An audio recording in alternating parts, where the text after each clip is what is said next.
Очистка воды с помощью магнитного поля. Такие опыты ставят ученые Башкирского аграрного университета. По словам преподавателей, после такой процедуры вода становится живой, а после полива урожайность растений повышается на 15-20%.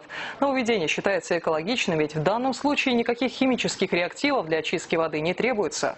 В природной воде с поверхностных источников есть какие-то мельчайшие частицы.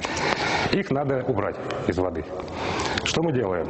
Мы проверяем, то есть у нас есть контрольный трубопровод без обработки магнитным полем и есть трубопровод с обработкой магнитным полем. И тем самым сравниваем без обработки и с обработкой магнитным полем. Воздействие магнитного поля на поливную воду начал исследовать в 80-х годах прошлого столетия профессор аграрного университета Равиль Алмаев. За это время ученые разработали несколько модификаций аппарата, а опыты проводятся в совхозе Дмитриевский Уфимского района.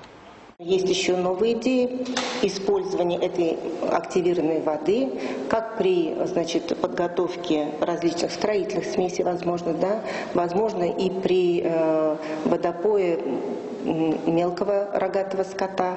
На данном этапе мы ищем инвесторов, проводить наши исследования, ищем единомышленников.